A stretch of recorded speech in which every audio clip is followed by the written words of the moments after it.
Hai semua, apa kabar? Semoga kita semua dalam keadaan baik ya. Perkenalkan, kami dari kelompok 4 yang beranggotakan Aldiman Pasaribu, Restina Purba, Marta Ratu Purba, dan saya sendiri Fania Regina Putri akan membahas mengenai perkembangan ilmu manajemen. Baiklah, materi pertama yang akan kita bahas yaitu sejarah perkembangan ilmu manajemen. Kata manajemen berasal dari bahasa Prancis kuno, manajemen, yang memiliki arti seni, melaksanakan, dan mengatur. Manajemen belum memiliki definisi yang mapan dan diterima secara universal. Manajemen berkembang dari ekonomi dalam abad ke-19. Pelaku ekonomi klasik Adam Smith dan John Stuart Mill memberikan teori-teori pengaturan sumber daya, produksi, dan penetapan harga. Pada saat yang hampir bersamaan, penemu seperti Eli Whitney, James Watt, dan Matthew Boulton mengembangkan teknik produksi seperti penetapan standar, produser kontrol kualitas, akuntansi biaya, penukaran bahan, dan perencanaan kerja. Pada pertengahan abad ke-19, Robert Owen, Henry Ford, dan M. Laughlin dan lain-lain memperkenalkan elemen manusia dengan teori pelatihan, motivasi, struktur organisasi, dan kontrol pengembangan pekerja. Awal sekali ilmu manajemen timbul akibat terjadinya revolusi industri di Inggris pada abad ke-18. Para pemikir tersebut memberikan pengertian terhadap masalah-masalah manajemen yang timbul baik itu di kalangan usahawan, industri, maupun masyarakat. Para pemikir itu yang terkenal antara lain Robert Owen, Henry Fayol, Frederick W. Taylor, dan lainnya. Mendekati akhir abad ke-20, manajemen terdiri dari beberapa bidang terpisah, termasuk manajemen sumber daya, manajemen operasi atau produksi, manajemen strategi, manajemen pemasaran, manajemen keuangan, dan manajemen informasi teknologi. Ilmu manajemen berkembang terus hingga saat ini. Ilmu manajemen memberikan pemahaman kepada kita tentang pendekatan ataupun tata cara penting dalam meneliti, menganalisis, dan memecahkan masalah-masalah yang berkaitan dengan manajer. Pada perkembangan peradaban manusia, ilmu terbagi dalam 3 kelompok besar. Yang pertama yaitu ilmu yang mempelajari setiap atau seluruh gejala, bentuk dan eksistensinya yang erat hubungannya dengan alam beserta isinya, dan secara universal mempunyai sifat yang pasti dan sama serta tidak dipisahkan oleh ruang dan waktu. Disebut ilmu eksakta. Contohnya yaitu fisika, kimia, dan biologi. Dan yang kedua yaitu ilmu yang mempelajari seluruh gejala manusia dan eksistensinya dalam hubungannya pada setiap aspek kehidupan yang terjadi dalam kehidupan masyarakat, dinamakan ilmu sosial atau non-eksakta. Misalnya, ekonomi, politik, psikologi, sosiologi, hukum, administrasi, dan lain-lain.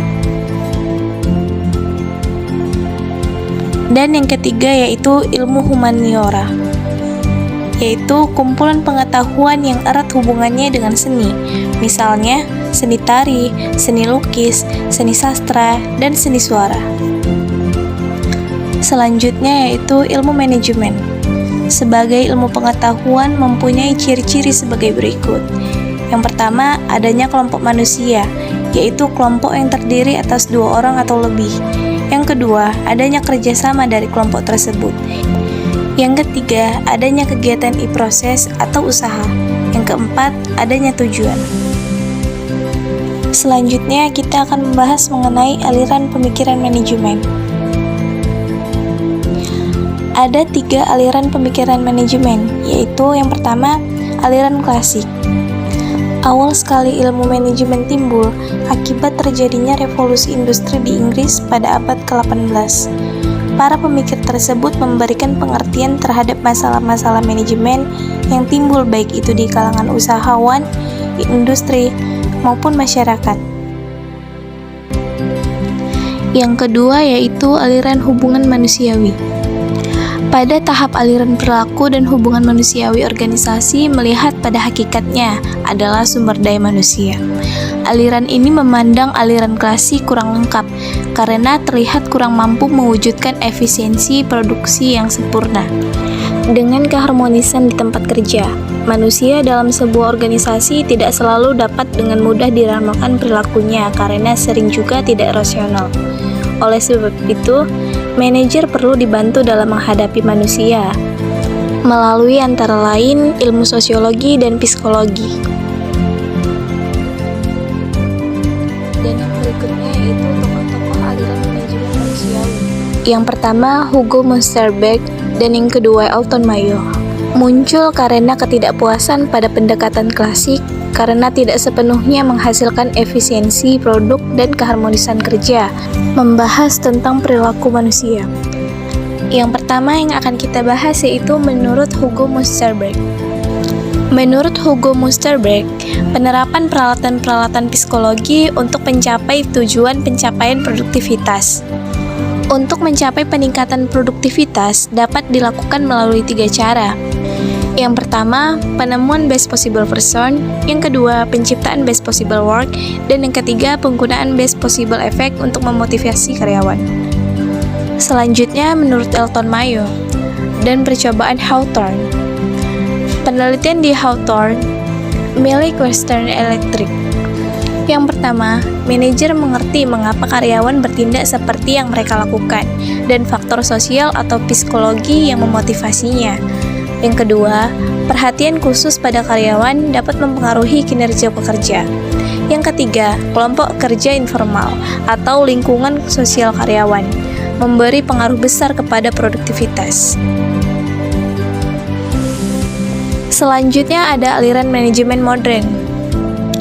Aliran manajemen modern berkembang melalui 2 jalur yang berbeda, yaitu yang pertama perilaku organisasi dengan tokohnya Abraham Maslow dengan teori motivasi, Douglas MC Gregor dengan teori X dan Y, Frederick Herzberg dengan teori motivasi higienis, Robert Blake dan Jane Mouton dengan 5 gaya kepemimpinan dengan kisi-kisi manajerial, dan Chris Eric Gries memandang organisasi sebagai sistem sosial atau sistem antar hubungan budaya.